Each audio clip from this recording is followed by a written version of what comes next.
나에게 놓치면 안 되는 사람은 누구일까? 나는 누군가에게 놓치면 안 되는 사람일까? 우리는 인생을 살면서 수많은 사람들과 인연을 맺으며 살아갑니다. 그 중에서도 절대 놓치면 안 되는 귀한 사람들이 있는데 그들의 공통적인 특징은 타인에 대한 배려심이 많다는 것입니다. 따라서 대화를 나누면 마음이 편안해지기에 느낌이 쎄하거나 찝찝할 일이 없습니다. 이뿐만 아니라 그를 통해 긍정 에너지를 얻을 수 있기에 그와 함께 성장하고 발전할 수 있게 됩니다. 워렌 버핏은 닮고 싶은 사람, 되고 싶은 사람, 함께 있으면서 배우고 싶은 사람을 가까이 하라고 하였습니다. 아마 우리가 꼭 놓치지 말아야 하는 사람들의 공통적인 특징은 배려가 기본적으로 갖추어져 있다는 것입니다. 배려의 크기는 중요하지 않습니다. 단지 그들의 도움으로 삶의 긍정적인 측면이 커져 나간다면 그것만으로 감사할 따름일 겁니다. 그들은 때로는 든든한 보호자가 돼주기도 하고 후원자가 돼주기도 하고 경쟁자가 돼주기도 합니다. 마치 카멜레온처럼 무한한 매력을 우리에게 보여줍니다. 오늘은 인생 살면서 꼭 놓치지 말아야 할 사람에 대해서 말씀드리고자 합니다. 가난해 보이고 모자라 보여도 이런 사람은 꼭 잡아라. 나이가 들수록 친구가 중요해지는 이유는 무엇일까요? 그를 알려면 그의 친구를 보아라라는 말이 있습니다. 그만큼 친구라는 존재는 나라는 사람을 표현하는 수단이 되고 나와 밀접한 영향을 주고 받는 관계가 되고 있습니다. 이렇게 나에게도 큰 영향을 주는 존재이기에 어떤 친구를 만나고 있냐는 것이 정말 중요한 것 같습니다. 그렇게 남은 친구도 얼마 되지 않는데 나의 뒤통수를 치거나 나에게 부정적인 영향만을 주는 친구라면 정말 만날 수 있는 사람이 한 명도 되지 않을 확률이 높습니다. 그렇기 때문에 지금부터라도 어떤 사람을 친구로 둬야 하는지 미리 고민해보고 멀리해야 하는 사람들은 반드시 멀리해야 합니다. 첫 번째, 오랜만에 만나도 어색하지 않은 친구를 가까이 하라. 우리는 나이가 들수록 가정에 충실하고 건강, 금전적인 문제로 인해 친구들과 만나는 일은 자연스럽게 더욱 줄어들게 됩니다. 만나는 횟수가 줄어든다면 그 친구와 어색해지고 나의 본 모습을 보여주기 보단 상대를 위해 나를 꾸미거나 포장된 모습을 보여주게 되는 상황이 생기게 됩니다. 하지만 오랜만에 만나는데 전혀 어색하지 않고 내 속을 터놓고 이야기를 할 수 있는 친구가 있다면 어떠신가요? 저라도 이런 친구를 곁에 두고 싶어 할 것 같습니다. 상대방을 만나는데 꾸미거나 포장된 모습이 아닌 있는 그대로의 내 모습을 보여줘도 좋은 그런 친구를 가까이 하셨으면 좋겠습니다. 그런 친구들은 오랜 시간이 지나 다시 만나게 되더라도 날 있는 그대로 대해줄 것이기 때문입니다. 두 번째, 잘못된 점을 피드백하고 조언을 해주는 사람을 가까이 하라. 우리의 삶은 항상 완벽할 수는 없습니다.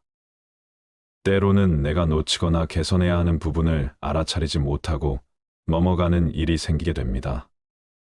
이러한 순간에 나에게 긍정적인 피드백을 해주고 조언을 해주는 사람이 있다면 우리의 인생은 어떻게 변하게 될까요? 상대에게 나쁜 감정을 얻을 수 있다는 위험을 감수하고 나에게 피드백과 조언을 해주는 행동을 하는 사람은 정말 드물 것이라고 생각합니다. 상대를 비하하고 깎아내리고 싶은 마음으로 하는 조언이 아닌 나를 긍정적인 방향으로 이끌어줄 수 있는 조언을 해주는 사람을 가까이 해야 합니다. 세 번째, 나의 좋은 점을 알아봐주고 먼저 이야기해주는 사람을 가까이 하라. 상대의 좋은 점을 알아보고 이야기해주는 사람은 긍정적인 마인드를 가지고 있을 가능성이 높습니다. 이런 사람들은 다른 사람들을 이해하려는 노력을 많이 하고 상대방의 관점을 고려하고 존중하는 태도를 갖고 있습니다. 그리고 내가 모르고 있던 나의 좋은 부분들을 발견해낼 가능성이 높기 때문에 나의 가치를 더 높여줄 수 있게 됩니다. 이런 타산지석의 마음을 가진 사람들을 주변에 두게 된다면 마와 내 주변 사람들에게도 긍정적인 영향을 끼치게 되기 때문에 이런 사람들을 놓치지 말았으면 좋겠습니다. 네 번째, 돈이 많아 부유한 사람보다는 지혜가 부유한 사람을 가까이 하라. 우리는 주변 사람을 선택할 때 재산보다는 지혜와 내적 가치를 중요하게 생각해야 합니다. 지혜를 쌓는 것은 재산을 쌓는 것보다 더욱 귀중한 가치를 지니게 됩니다. 지혜로운 사람은 삶을 더 깊이 이해하고 문제가 발생하였을 때 더욱 효과적으로 해결하는 방법을 알려줄 수 있습니다. 그들은 우리를 올바른 선택을 할 수 있는 사람으로 만들어주는데 도움을 주게 됩니다.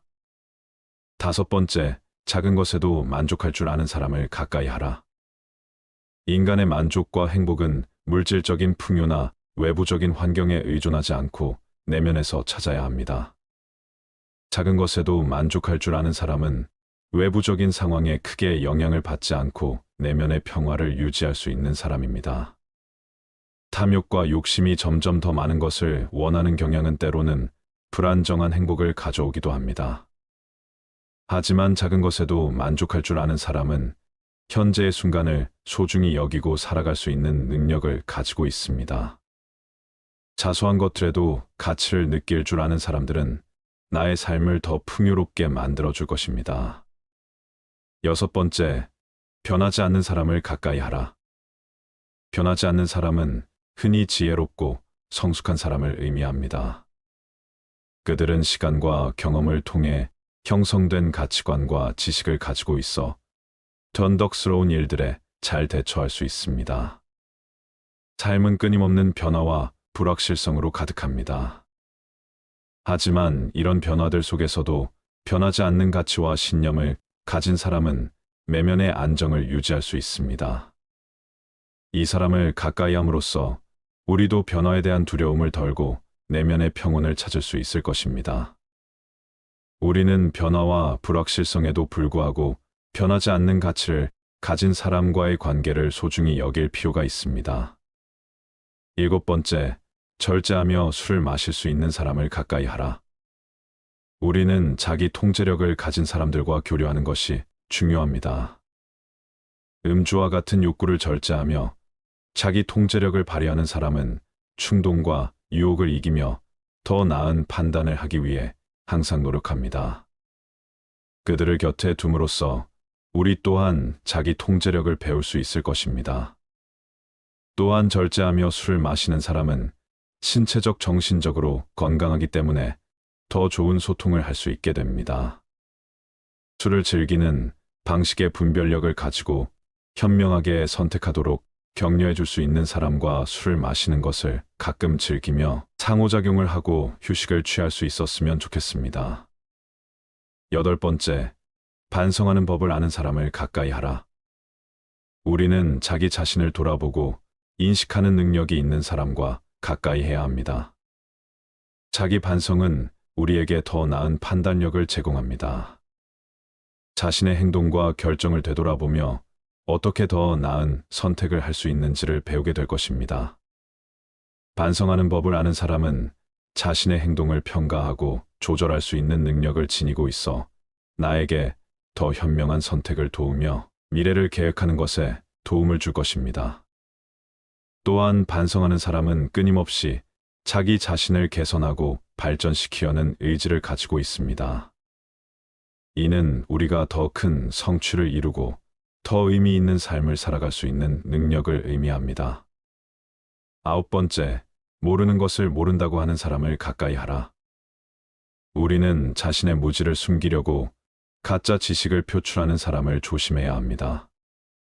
모르는 것을 아는 척하면서 잘못된 정보나 지식을 펼치는 사람은 자신이나 다른 사람을 혼란스럽게 만듭니다. 무지를 숨기지 않고 배움을 추구하는 태도가 있는 사람은 자신의 한계를 인정하고 겸손한 자세를 갖고 있습니다. 또한 사회에서는 신뢰가 중요한 부분 중에 하나이기 때문에 무지를 숨기는 사람을 멀리 하시길 바랍니다. 우리는 진정성 있고 신뢰성 있는 지식을 추구해야 하기 때문입니다. 이 모든 특징을 갖고 있는 사람을 찾는 것은 불가능한 일입니다. 하지만 9가지의 특징 중에 하나라도 가진 사람을 찾는 것은 결코 어려운 일이 아닙니다. 이 특징 중에 하나라도 가진 사람을 찾는다는 것은 나에게 정말 소중한 사람을 한 명 얻는다는 의미가 될 것입니다. 인생을 살다 보면 한 번씩 위기가 찾아오기 마련입니다. 그 시기에 우리의 주변에서 응원해주고 격려해주는 사람들이 있습니다. 우리는 그 사람들로 인해 위기를 이겨내고 새로운 기회와 변화를 찾게 됩니다. 그렇게 위기의 순간에 함께 해준 사람들을 잊지 않고 감사를 표하면 그 인연은 끝까지 가게 되어 있습니다. 물론 위기의 순간에 옆에 있어주는 사람만을 꼭 놓치지 말아야 되는 건 아닙니다. 평상시에도 묵묵히 우리를 지켜봐 주는 사람들에게도 감사함을 잊지 말아야 합니다. 그들 또한 우리에게는 든든한 조력자임에 분명하지요. 내가 힘들 때 내 곁을 묵묵히 지켜주는 사람들은 절대 놓치면 안 된다. 내 인생에서 밑바닥을 보고도 내 곁에 남아준 사람들이기에 나에게 그 어떤 것도 바라지 않고 그냥 인간으로서 나를 좋아해 주는 사람들이기 때문이다. 나의 모든 것을 보고도 옆에 있어준 사람들은 절대 놓치면 안 된다. 사회생활을 하다 보면 만날 때마다 뭔가 발전적인 모습이나 서로에게 도움이 되는 이슈를 다뤄야만 할 것 같이 느껴지고 같이 있을 때 말이 없어지면 불편해지는 사람들이 있다. 하지만 가끔은 그렇게 긴장하며 사람을 만나기보다는 아무 말 없이 편하게 만나고 싶을 때도 있다. 그럴 때 옆에 아무 말 없이도 편하게 있을 수 있는 그런 사람들이 필요하다. 이런 사람들을 절대 놓치지 말아야 하는 이유는 이미 서로에 대한 많은 것들을 알고 있기에 말하지 않아도 얘가 지금 힘들구나, 어느 정도 생각 정리가 필요하겠다라는 걸 눈치채고 배려해 주는 것이기 때문이다. 그리고 이 배려심과 센스를 갖춘 사람들은 분명 내 인생에서 가장 믿을 만한 사람들일 가능성이 높다. 상대방의 호의를 당연하게 생각하지 않고 더 큰 호의로 보답하려 하는 사람은 항상 매사에 감사하는 습관을 갖고 있다. 이 사람들은 절대 초심을 잃지 않으며 작은 기프티콘을 하나 받았더라도 기억하고 상대에게 어떻게든 자신도 베풀려 노력하는 사람들이다. 돈을 많이 벌고 성공한 것과는 별개의 문제다. 어떻게든 그 마음을 본인도 전해주려 하는 그런 태도가 서로의 관계를 훨씬 더 끈끈하고 돈독하게 만든다. 미안해, 많이 늦었어. 괜찮아. 덕분에 여기 카페도 발견했다. 여기 좋지. 상대방의 미안한 감정을 얼른 없애주기 위해 덕분에를 사용해 화제를 돌리는 사람들을 간혹 본다. 그럴 때는 훨씬 더 감사하고 고맙다는 생각이 든다. 말과 행동이 처음부터 타고날 수는 없다. 예쁜 말과 상황에 맞는 행동들을 보며 나도 누군가에게 저런 식으로 말하고 행동해야겠다라고 계속해서 스스로를 발전시킨 것이다. 말과 행동은 시간이 지나면 변할 수 있지만 그 사람들이 갖고 있는 배려심 있는 마음은 시간이 지나도 변하지 않으니 절대 놓치면 안 된다. 내가 힘들고 지칠 때 그럼 그렇지. 너 안 될 줄 알았어라며 초를 치기보다 할 수 있어. 조금만 더 힘내자. 내가 지켜본 너는 분명히 해낼 수 있는 사람이야. 라며 응원을 풀어넣어 주는 사람들이다. 물질적으로 도와주지 않더라도 돌이켜보면 그런 정신적인 도움이 내가 어떤 것을 이루고 성장하는데 굉장히 큰 기반이 된다. 인간관계가 좋을 때는 얻는 이점이 많습니다. 자존감이 높아져 긍정적인 힘이 솟아나고 스스로 행복하다고 느끼게 된답니다. 주변에 내게 힘이 되어주는 사람이 많다고 느낄 때 이러한 긍정적인 힘은 더욱 강해집니다. 반면에 인간관계가 나쁜 사람들은 자존감이 낮지요. 행복감을 느끼는 정도도 낮아집니다. 많은 사람들과 쉽게 친해지고 싶어. 그런데 왜 남들이 내게 먼저 다가오질 않을까? 저 사람은 다른 사람들이 먼저 찾아와 주는데 나는 왜 안 그럴까? 먼저 다가와 줬으면 좋겠다. 나쁜 인간관계를 고치고 싶어 하는 사람들 중엔 이런 생각을 가진 사람이 많다고 해요. 왜 먼저 다가가지 않고서 다가오기만을 바라는 것일까요? 오늘은 좋은 대인관계를 맺기 위한 노하우 몇 가지 말씀드리고자 합니다. 고교 대인관계에 어려움을 겪거나 가족, 친구, 지인들과 불편한 관계라면 자신을 돌아볼 수 있는 시간을 가져보시기 바랍니다. 먼저 부처님이 말씀하신 좋은 인간관계를 위해 갖춰야 덕목 7가지 말씀드릴게요.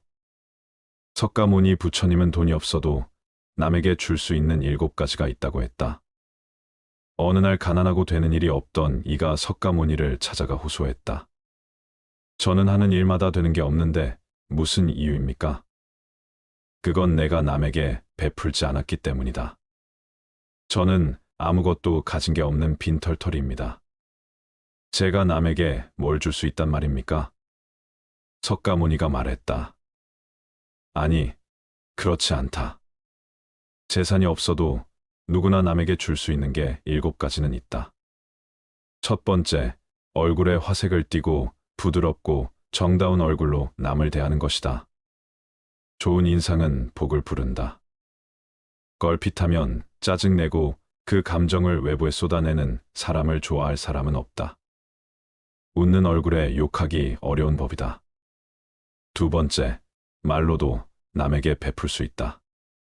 사랑, 칭찬, 위로, 격려, 양보 등 상대의 마음을 어루만지는 부드러운 말이 그것이다. 말은 돈 드는 것도 아닌데 유난히 인색한 사람이 많다. 좋은 말은 아낄 필요가 없다. 세 번째, 마음의 문을 열고 따뜻한 마음을 주는 것이다. 진심의 가치가 무시당하기 쉬운 시대지만 그래도 사람의 마음을 움직이는 건 진정성 있는 따뜻한 마음이다. 사람들은 상대가 나를 진심으로 생각한다고 여길 때 비로소 마음의 문을 연다. 네 번째, 호의를 담은 눈으로 상대를 바라보면 무언가를 베풀 수 있다. 눈은 마음의 창이다. 사특한 마음을 품고 바라보며 그 특유의 탁한 기운이 눈빛에 서려 있다. 그런 건 말하지 않아도 상대가 눈치채기 마련이다. 항상 선의를 가지고 남을 대해야 한다. 다섯 번째, 몸으로 남을 도와주는 것을 말한다. 무거운 짐을 들고 가는 일을 외면하지 않고 다 같이 청소하더라도 적극적으로 자신이 먼저 하면 복이 온다. 당장 보상이 없어도 이런 태도를 하늘이 꼭 기억해 중요한 순간에 기회를 준다.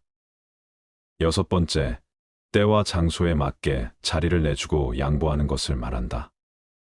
양보하는 것이 차지하는 것보다 더 빛을 발하는 순간이 있다.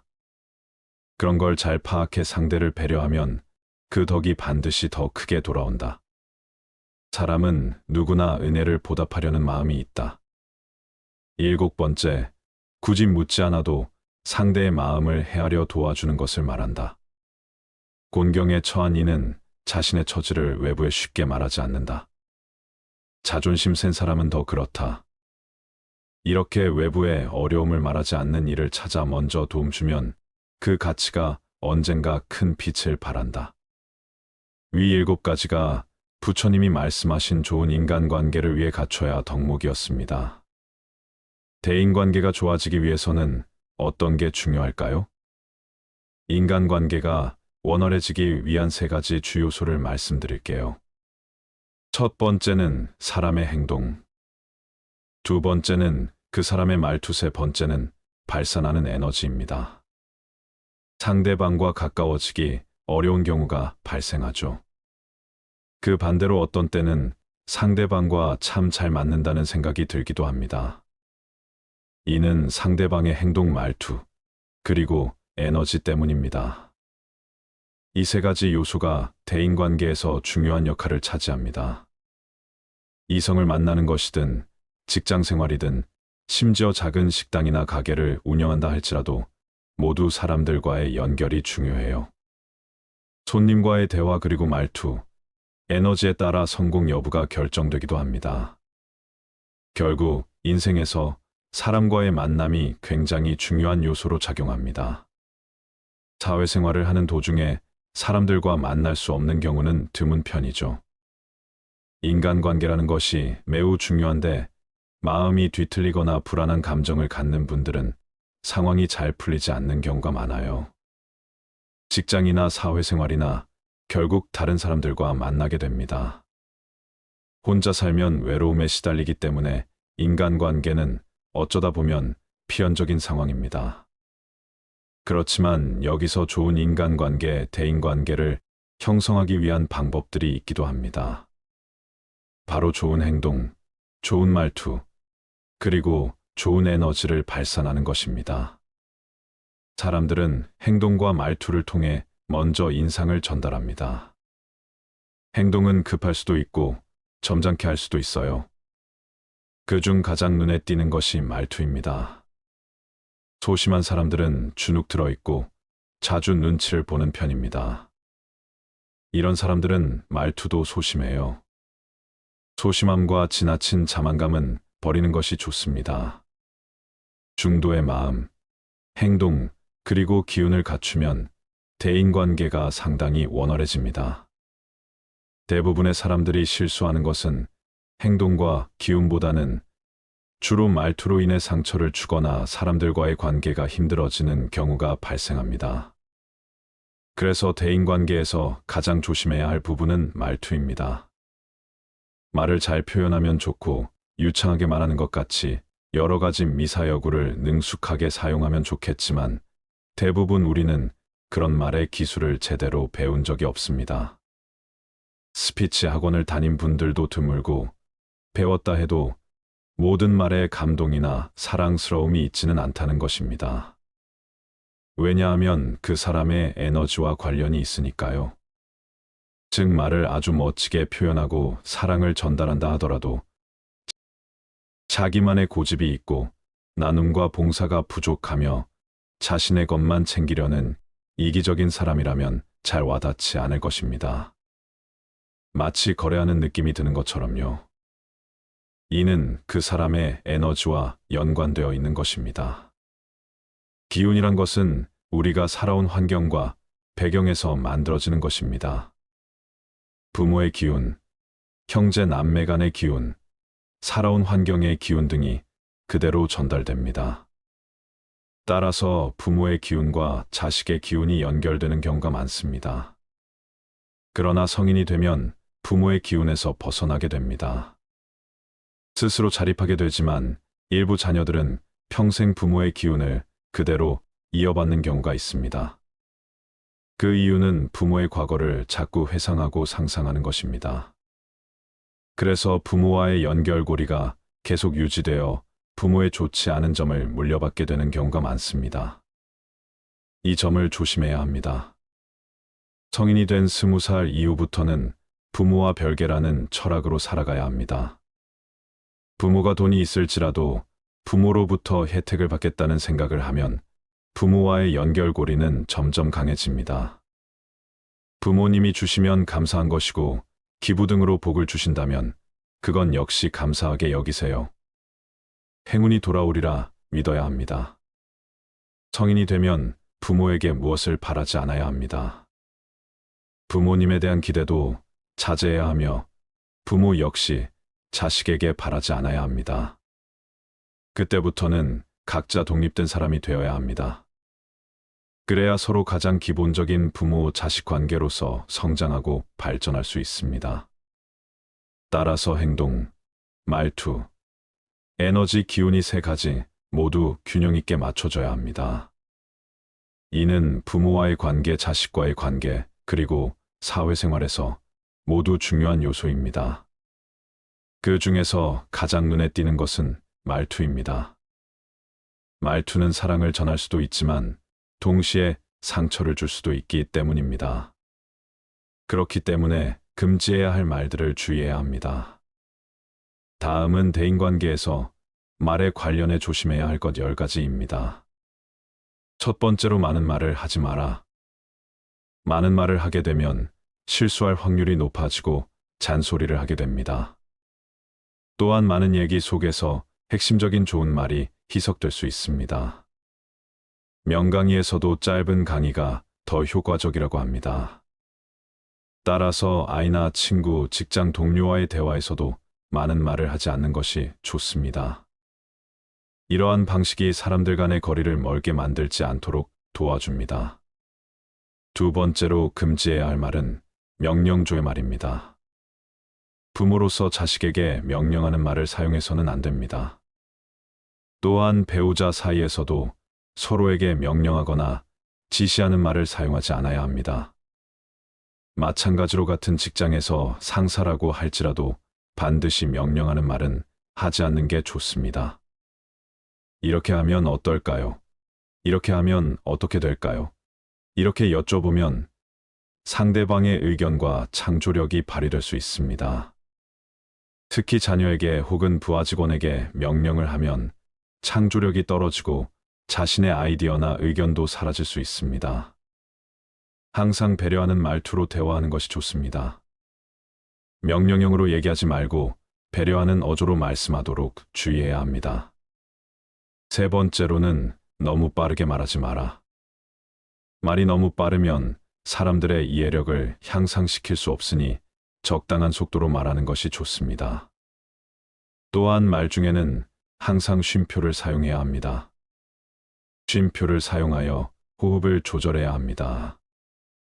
이는 말에 리듬을 부여하고 듣는 사람에게 편안함을 줄 수 있습니다. 네 번째로는 말을 너무 느리게 하는 것 역시 피해야 합니다. 너무 느리게 말하면 상대방은 답답해할 수 있으며 상황에 따라 오랜 시간 동안 계속해서 이야기를 들어주기 어렵습니다. 그래서 적당한 속도로 말하는 것이 좋습니다. 적절한 속도를 유지하여 대화에 참여하는 것이 좋습니다. 다섯 번째로는 너무 큰 소리로 말하지 않아야 합니다. 큰 소리로 말하면 상대방의 귀에는 들리기 쉬울지라도 그것이 상대방에게 부담이 될 수 있습니다. 귀가 피곤해지면 뇌에도 불편함을 주는 요소가 됩니다. 좋은 말이라도 너무 큰 소리로 듣게 되면 머리가 아프게 느껴질 수 있습니다. 너무 큰 소리로 말하는 것은 좋지 않습니다. 여섯 번째로는 거짓말을 하지 마라. 내 마음에 없는 얘기는 차라리 하지 않는 것이 좋습니다. 솔직한 말을 하는 것이 좋으며 만약 내가 거짓말을 하고 싶을 때는 차라리 말을 하지 않는 것이 좋습니다. 거짓말은 인간관계를 망칠 수 있는 위험이 있습니다. 사람들이 좋은 인연관계를 가지고 있더라도 거짓말이 자주 들통나면 서로의 관계가 무너지는 경우가 있습니다. 일곱 번째로는 이간질하거나 시기 질투하는 말을 하지 마라. 인간은 보통 사람들을 대할 때마다 이간질하고 비교하고 시기 질투하는 말을 나도 모르게 합니다. 하지만 이런 말을 하는 것은 자신의 입이 더러워질 뿐입니다. 남들이 이런 말을 듣고 어떻게 생각하는지는 중요하지 않습니다. 어떤 사람은 이해해주고 들어주지만 실제로 그런 시기 질투의 말에 가장 스트레스를 받는 것은 자신입니다. 말하면서 더 생각하게 되기 때문입니다. 이런 이간질하거나 시기 질투하는 말을 하지 않는 것이 좋습니다. 그러면 내가 더 피곤해지는 결과를 초래할 수 있습니다. 여덟 번째로는 남의 나쁜 말을 하지 마라. 다른 사람은 그렇다고 할지라도 가능하면 그 사람의 장점을 찾아보세요. 나쁜 말을 하면 부정적인 말에만 주목하고 그 사람의 나쁜 면만 보게 됩니다. 이러한 이유로 남에 대한 말을 긍정적으로 해주는 것이 좋습니다. 남의 말을 긍정적으로 이야기하는 것이 좋습니다. 그러니 남의 말을 나쁘게 하지 말아야 합니다. 아홉 번째로는 부정적인 말을 하지 마라. 죽겠어, 힘들어 죽겠어, 나 아파 죽겠어. 와 같은 부정적인 말을 하면 의미가 없어지는 것입니다. 나 병에 걸릴 것 같아, 나 힘든 것 같아. 와 같은 부정적인 말들이 미래에 대한 불확실성을 키우게 됩니다. 이렇게 부정적인 말을 자주 하는 것은 좋지 않습니다. 이러한 부정적인 말 자체가 인생을 크게 바꿀 수 있기 때문입니다. 그래서 부정적인 말을 하지 말라는 것이 중요합니다. 이러다가 우리 아들 꼴찌 되는 거 아니야. 여보, 이러다가 회사 망하는 거 아니야. 말은 에너지와 파동, 리듬이 있기 때문에 이러한 말 자체가 실제로 인생에 큰 영향을 줄 수 있다고 말씀드릴 수 있습니다. 그러므로 부정적인 말을 하지 않는 것이 좋습니다. 10번째로는 묵언하기. 묵언 즉 필요한 말만 하라는 거예요. 묵언은 말을 하지 않는 게 아닙니다. 꼭 필요한 말만 그때 적재적소에 하는 게 묵언의 원리란 말이죠. 이 10가지를 매 순간마다 마음속에 간직하고 살아가면서 대인관계, 인간관계는 문제가 없을 것입니다. 매 순간마다 10가지를 실천하며 살아가시기 바랍니다. 우리 주위에는 매사에 부정적이고 불평불만만 늘어놓는 사람이 있습니다. 이런 사람은 과감히 끊는 게 좋습니다. 행운은 선택이 아니지만 불행은 자초하는 경우가 많답니다. 삶을 늪에 빠뜨리는 대표적인 잘못 중 하나가 부정적인 사람을 곁에 두는 것이라고 합니다. 인간관계에서 부정적인 사람들의 특징으로 5가지 말씀드릴게요. 첫 번째, 기본 예의가 없다. 상대에 대한 예의를 모른다. 자기 딴엔 정당한 비판이라고 하는데 그 비판의 방식이나 수위를 조절할 줄 모른다. 공격적인 말투가 쿨한 것인 줄 안다. 혼란과 조롱이 언어 습관에 배어 있다. 욕을 안 하면 말을 못한다. 과격한 표현으로 분란을 일으키고도 뭐가 문제인지 파악 못한다. 이들과 온전한 대화를 한다는 건 거의 불가능하다. 두 번째, 사소한 것에 집착한다. 사소한 것에 쉽게 분노한다. 서비스 직원의 작은 실수조차 그냥 넘기지 않는다. 대수롭지 않게 넘어갈 일도 흥분한다. 말꼬리 잡는 말투가 습관이다. 세상의 크고 중요한 문제는 등한시하면서 작고 하찮은 것엔 목숨 건다. 그릇이 작아 유치함이 기본 품새다. 세 번째, 맥락을 파악할 줄 모른다. 달을 보라고 가리키면 손가락만 쳐다본다. 그러면서 손톱이나 손 모양 등 전혀 중요하지 않은 걸 물고 늘어진다. 상습적으로 맞춤법 지적하고 문맥을 읽지 않고 지엽적인 것만 물고 늘어지는 스타일이라 할 수 있다. 모든 건 맥락 안에서 의미를 파악해야 한다. 자기 멋대로 오해하며 비난하길 즐기는 사람은 매우 치졸한 사람이다. 네 번째, 개선할 의지가 없다. 항상 안 좋은 방향만 언급한다. 동료 중 이런 타입이 있으면 아이디어 내는 것도 부담스럽다. 뭐든 안 좋은 쪽으로만 해석하고 해결책 없는 문제점 찾기에 골몰한다. 정작 자기 할 일은 미루다 엉망으로 해놓고 쉽게 남 탓한다.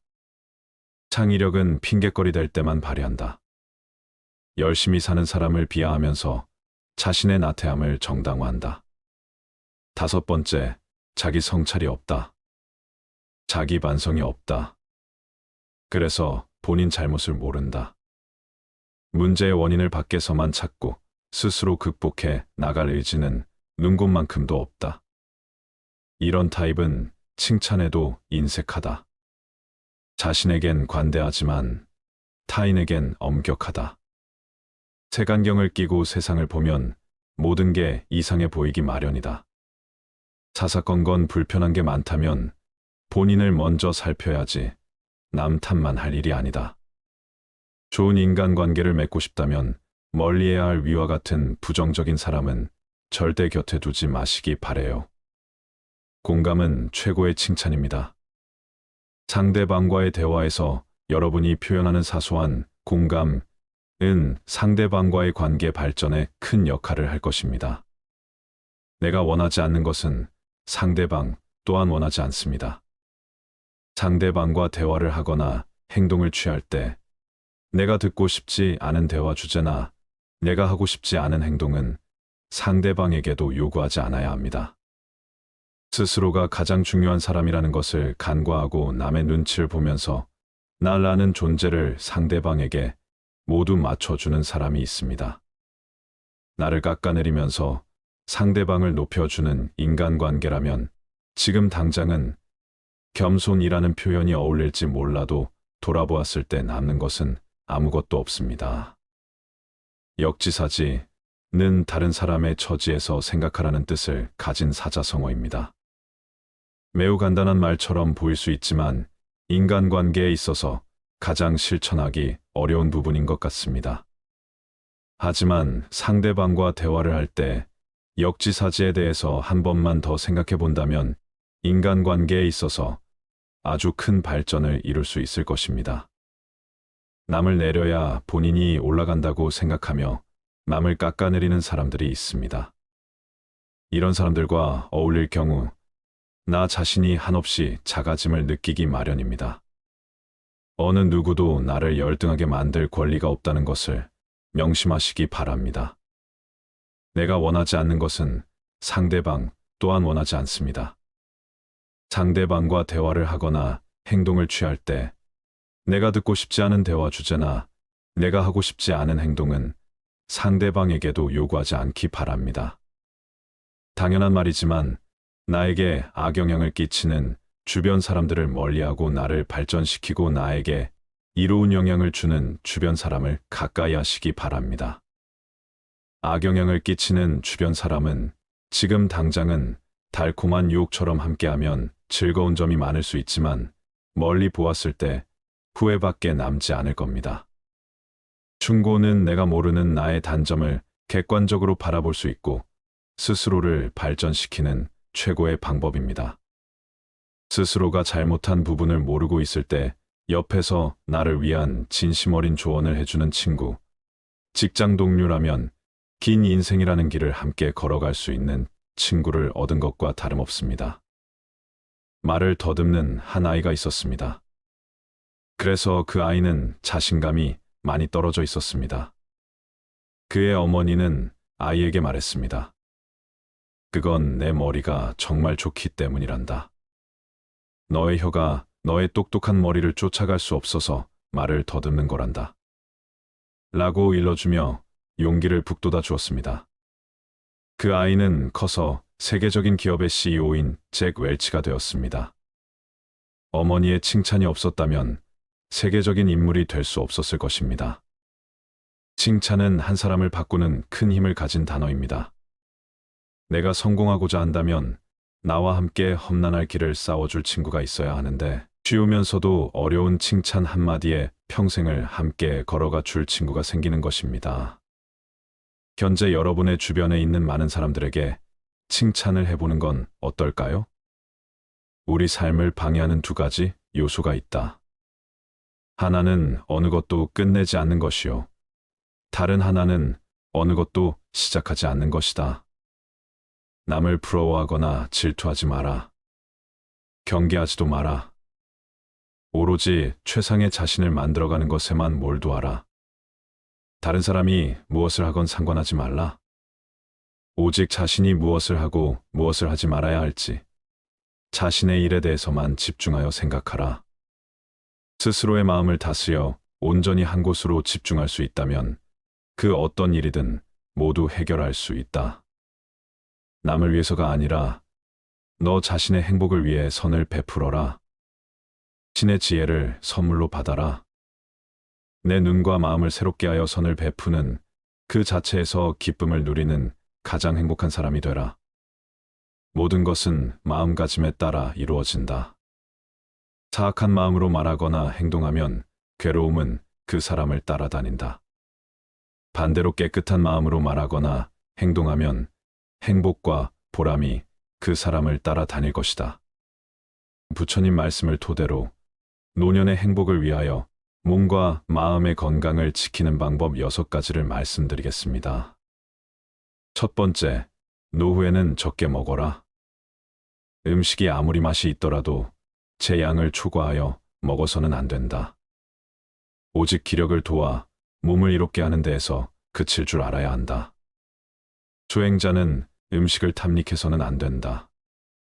사람은 누구나 자신에게 부여된 음식의 양과 수명이 있다. 그러므로 자기의 몫이 아닌 음식과 수명을 탐내서는 안 된다. 탐한다 해서 자기의 몫이 아닌 것이 더 오지는 않는다. 음식을 탐하면 수명이 짧아진다. 자기 식복이 정해져 있기 때문이다. 음식에 대한 탐심을 많이 내어 이번 생 자신의 식복을 넘어서면 현생에 더 먹을 복이 없어지기 때문에 수명이 다할 수밖에 없는 것이다. 과식을 하면 복력 또한 소멸한다.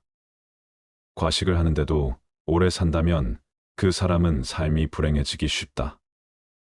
식복이 없는데 많이 먹으니 다른 폭력들이 식복을 대체하여 폭력이 줄어들다 보니 불행해진다는 것이다. 음식물 섭취를 줄이면 삶의 진행 과정을 늦출 수 있고 금욕으로 신체의 번식 전략을 생존 전략으로 전환시키면 장수할 수 있다는 것이다. 음식물 섭취를 줄이면 2배에서 4배까지 수명이 증가한다고 한다.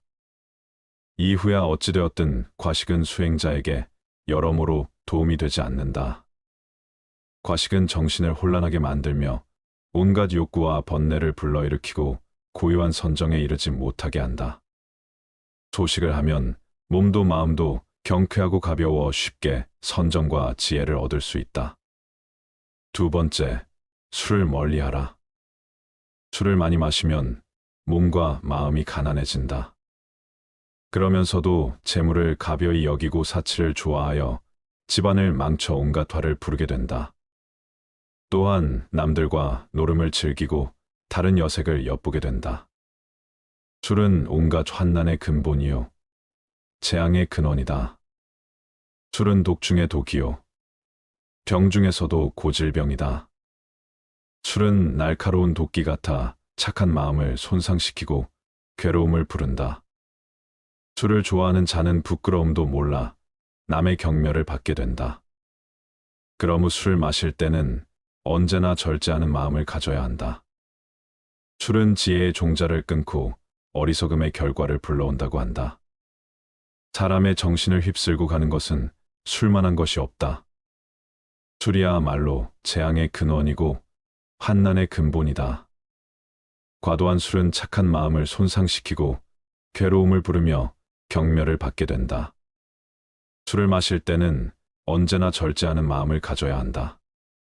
사실 술 그 자체는 선도 악도 아니고 좋고 나쁠 것도 없다. 술이라는 것 자체에 어떤 좋거나 나쁜 변하지 않는 성품이 있는 것이 아니다. 그러니 술을 먹는 행위 그 자체를 가지고 좋거나 나쁘다고 단정 지을 수는 없는 것이다. 문제는 술에 있지 않고 사람에 있다.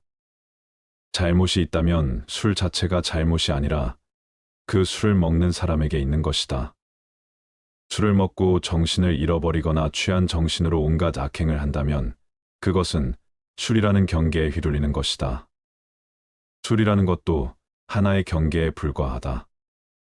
경계 그 자체는 언제나 좋고 나쁜 것이 아니다.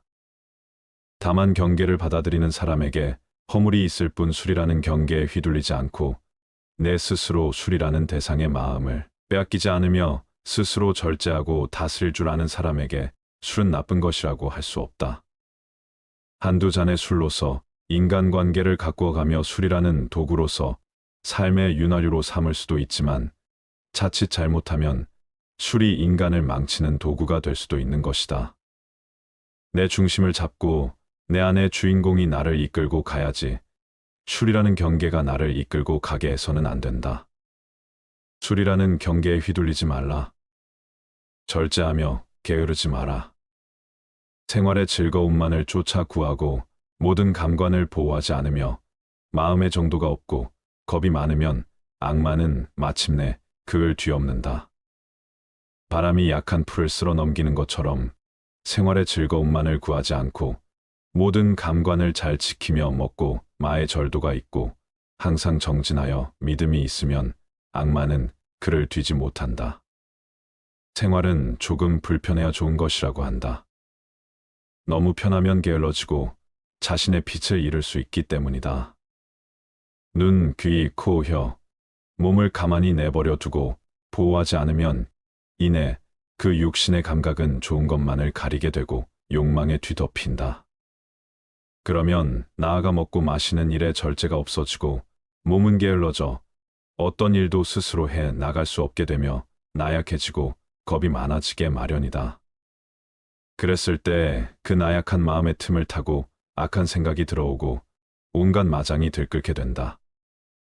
모름지기 사람은 생활의 즐거움만을 구하지 않아 불편한 가운데 스스로 이겨낼 수 있는 힘과 지혜를 길러야 한다. 또한 먹고 마시는 일에 절제가 있으며 항상 끊임없이 노력하고 정진하여 마음의 틈을 만들지 말아야 한다. 악마는 그런 수행자를 뒤덮지 못한다. 세 번째, 마치 바람 앞에 우뚝 선 큰 산처럼 죽을 때 가지고 갈 수 있는 것을 위해 살아라. 아무리 건강한 몸이라도 질병에 시달리게 마련이며 젊음도 늙음으로 돌아가고 어떠한 목숨이라도 죽음 앞에 무너지게 마련이니 영원한 것은 자비로운 마음으로 정법을 닦는 것이다. 그러면 임종에 이르러 후회하지 않게 될 것이고 임종에 이르러 후회하지 않으면 집착이 없어 좋은 곳에 날 것이다. 생이 있는 모든 것은 반드시 사가 있게 마련이다. 삶이 경이롭고 죽음 또한 경이롭고 신비롭다. 살아있음이 아름답듯 죽음 또한 아름다움의 시작이다. 죽음이 비참하고 괴롭고 어둡고 무서운 것이라는 생각이야말로 인간이 만들어낸 가장 큰 착각이다. 죽음은 또 다른 신비로운 세상으로의 여행이다. 언제나 미지로의 여행은 신비롭듯 다음 생으로의 여행 또한 신비롭고 설렌다. 물론 이번 생을 온갖 악행과 폭력과 화와 번뇌로 물들이며 악업을 쌓아온 사람에게 죽음은 괴로운 세상으로의 여행이 되겠지만 선행과 자비와 사랑과 나눔과 깨어있음의 수행으로 한 생을 살아온 사람들에게 죽음은 설레고 행복한 새로운 탄생을 의미한다. 누구나 태어나면 죽고 건강하던 몸이 헐케지면 부귀영화도 사라지고 젊음도 늙음으로 돌아간다. 그러나 육신이 죽더라도 업력과 폭력과 수행력은 다음 생에 또 다른 새로운 나를 형성시켜 갈 것이다.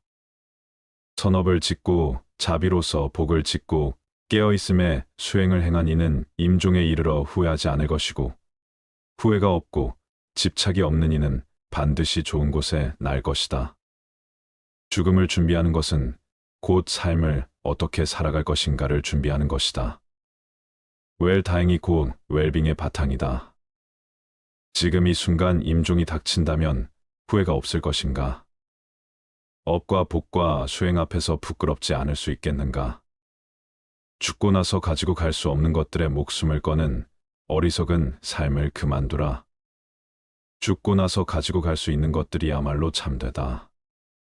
죽음에 이르렀을 때에도 생사의 분별에 집착하지 않으면 평생을 쌓아온 업장이라 소멸할 수 있다. 일생을 수행했을 임종에 이르러 생사에 집착하면 그 수행은 물거품이 되고 오히려 마귀의 포로가 되고 만다. 지금이라도 본래 마음을 깨달으면 다시 번뇌에 물들지 않는다. 하루 중에도 잠자리에 들기 직전이 중요하다. 시끄러운 TV, 소음에 시달리다 잠에 들면 잠든 내내 소음이 꿈속까지 뒤따라와서 정신을 뒤흔들어 놓지만 잠들기 직전 고요함 속에서 잠에 들면 밤새 고요함이 지켜진다. 가만히 잠들기 직전 무슨 생각을 하다 잠이 들었는지, 그리고 그 생각들과 꿈에는 어떤 연관이 있었는지를 떠올려 보라.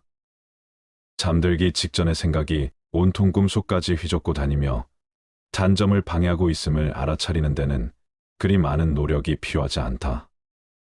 하루 중에 이처럼 잠드는 순간이 중요하듯 일평생 가운데는 죽는 순간이 중요하다.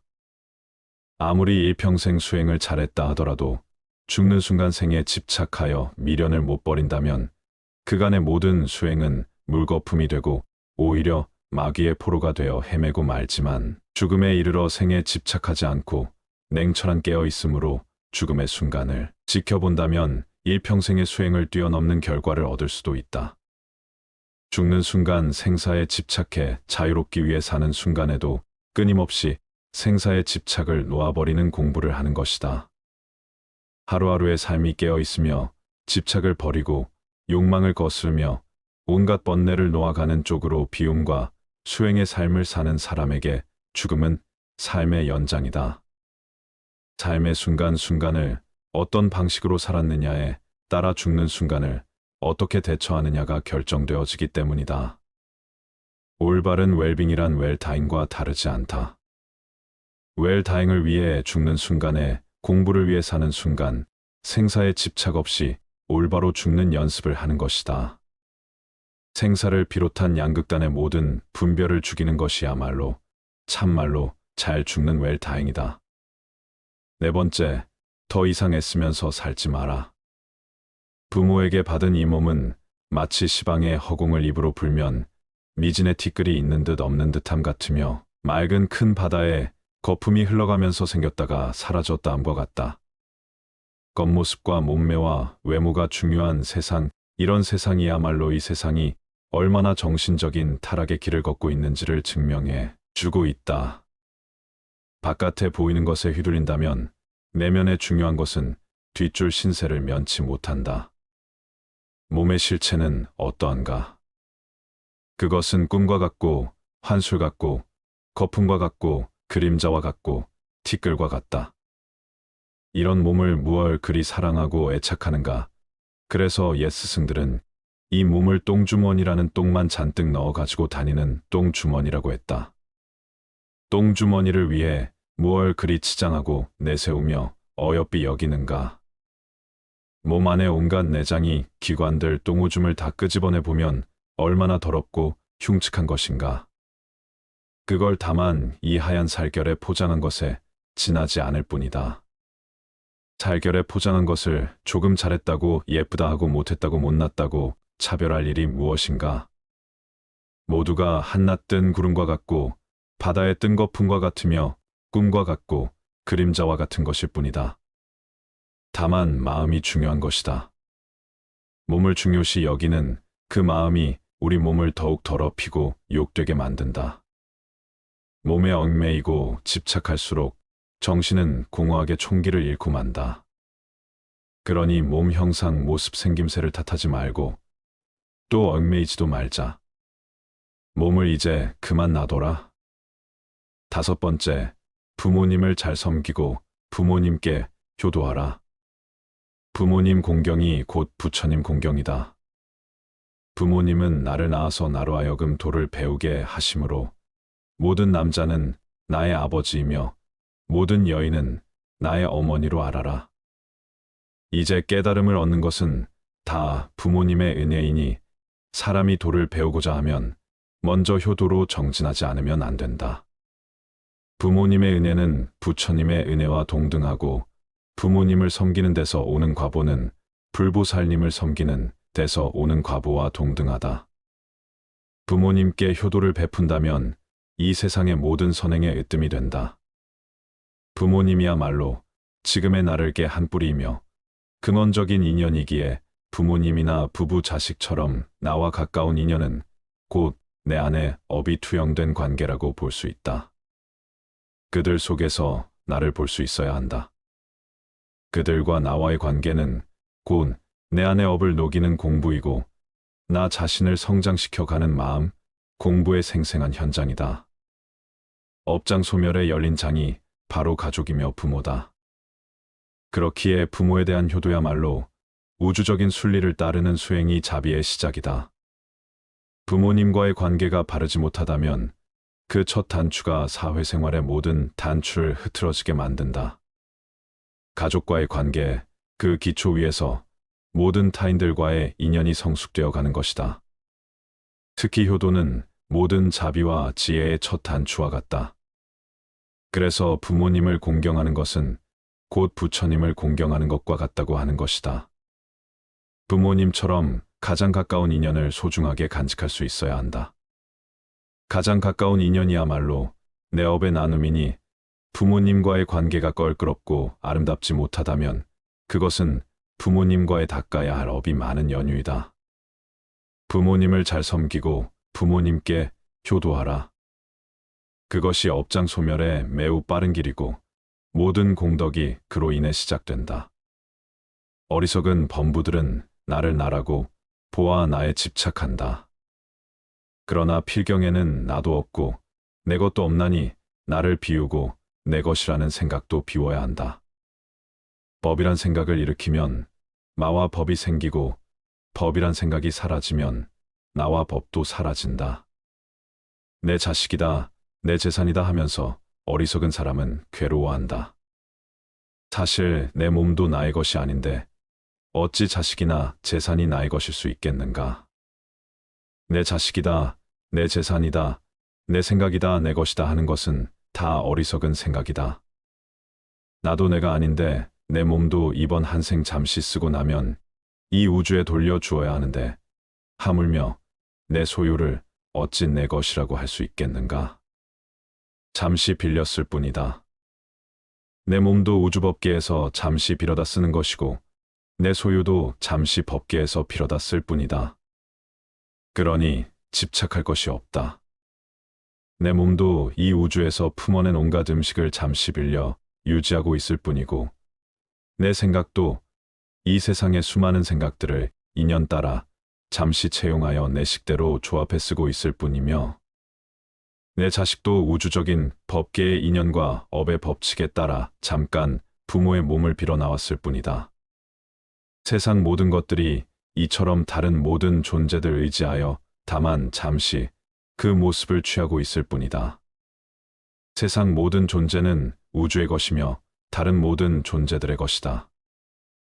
6번째, 유산을 남겨주기 위해 자신의 귀중한 생애를 다 쓰지 마라.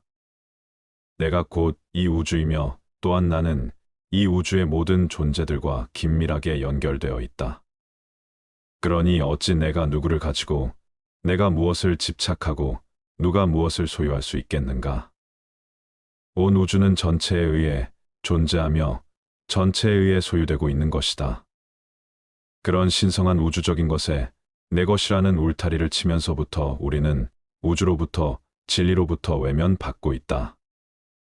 내 것이란 울타리를 걷어내면 모든 것이 그대로 있을 곳에 있고 제자리를 찾는다. 내 것을 만들면 세계가 나뉘어 시끄럽지만 내 것을 걷어내면 세계도 나도 나뉘지 않아 고요하다. 유산을 남겨주기 위해 자신의 귀중한 생애를 다 쓰지 마라. 많은 사람들이 재물을 얻는데 더 많은 힘을 기울인다.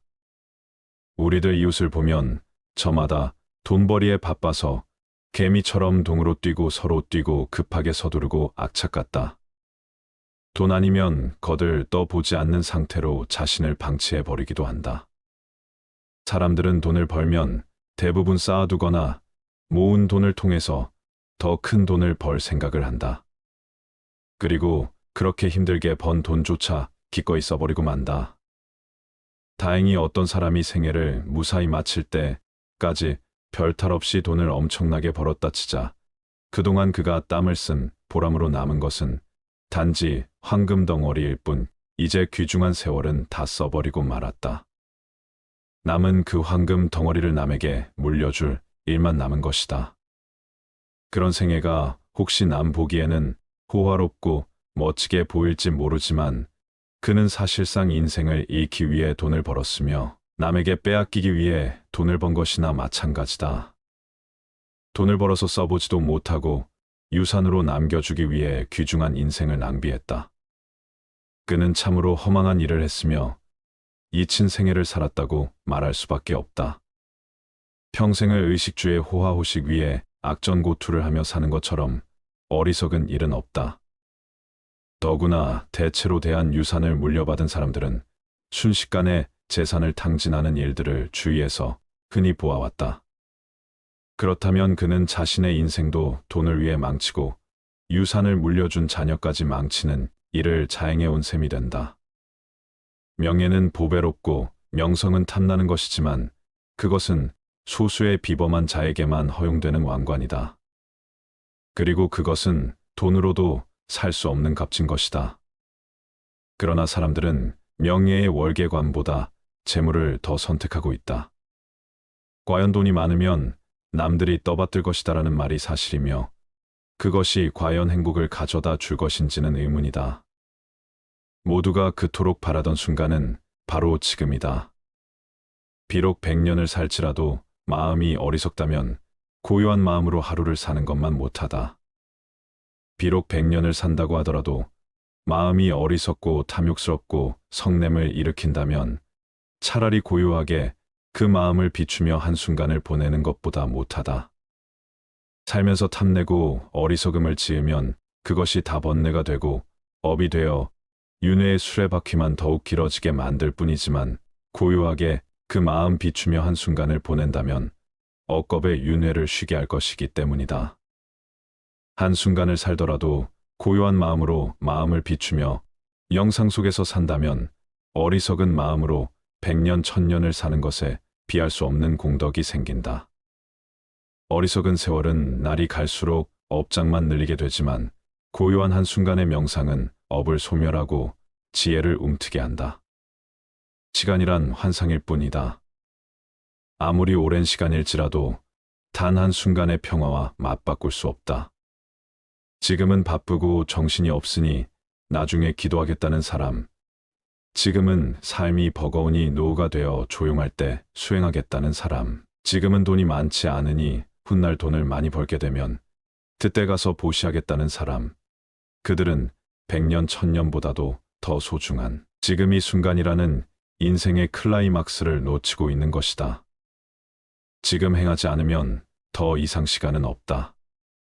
지금까지 우리는 100년, 1000년을 뒤로 미루며 지금까지 오지 않았는가? 그렇게 찾아오던 최상의 때는 바로 지금이며 최고의 장소는 바로 여기이다. 수행에서는 한순간도 버릴 것이 없다.